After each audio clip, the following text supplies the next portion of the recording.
பிரதமர் நரேந்திர மோடி தலைமையிலான தேசிய ஜனநாயக கூட்டணி ஆட்சியில் உள்துறை அமைச்சராக இருப்பவர் அமித் ஷா. 2014ஆம் ஆண்டு மோடி பிரதமரான போது ராஜ்நாத் சிங் உள்துறை அமைச்சராக பொறுப்பேற்றார். 2019ஆம் ஆண்டு லோக்சபா தேர்தலில் பாஜக வெற்றி பெற்று தொடர்ந்து இரண்டாவது முறையாக ஆட்சியமைத்தபோது ராஜ்நாத் சிங் ராணுவ அமைச்சரானார். குஜராத்தின் காந்திநகரிலிருந்து எம்பியாக தேர்வான அமித் ஷா நாட்டின் உள்துறை அமைச்சராக பொறுப்பேற்றார். தொடர்ந்து 5 ஆண்டுகள் சிறப்பாக செயல்பட்டார். 2024இல் பிரதமர் மோடி 3வது முறை பிரதமராக பொறுப்பேற்றபோது அமித் ஷா 2வது முறையாக உள்துறை அமைச்சராக பொறுப்பேற்றார். இவர் உள்துறை அமைச்சராக இருந்த காலத்தில்தான் ஜம்மு காஷ்மீருக்கான சிறப்பு அந்தஸ்து ரத்து, ஜம்மு காஷ்மீர் லடாக் யூனியன் பிரதேசங்கள் உருவாக்கம், அயோத்தியில் ராமர் கோயில் கட்டியது, வக்பு வாரிய திருத்த சட்டம் அமல் ஆகியவை அமைதியாக நடத்தி முடிக்கப்பட்டன.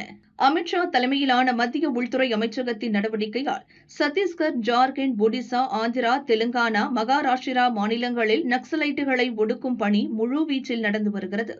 ஏராளமான நக்சல்கள் ஆயுதங்களை கைவிட்டு சரணடைந்தனர். நரேந்திர மோடி குஜராத் முதல்வராக இருந்தபோது அந்த மாநில அமைச்சராக இருந்த அமித் ஷா பாஜகவின் தேசிய தலைவர், NDA கூட்டணி கட்சி தலைவராகவும் இருந்துள்ளார். நாட்டின் முதல் கூட்டுறவுத்துறை அமைச்சர் என்ற பெருமைக்கும் அமித் ஷா சொந்தக்காரராவார்.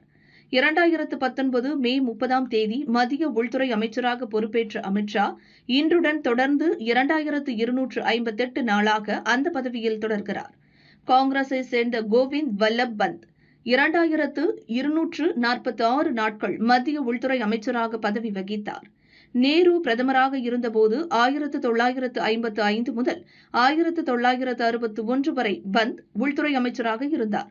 அவரே இந்திய வரலாற்றில் நீண்ட நாள் உள்துறை அமைச்சர் என்ற சாதனைக்கு சொந்தக்காரராக இருந்தார். வாஜ்பாய் பிரதமராக இருந்தபோது பாஜகவை சேர்ந்த அத்வானி 1998 முதல் 2004 வரை தொடர்ந்து 2256 நாட்கள் மத்திய உள்துறை அமைச்சராக பதவி வகித்தார்.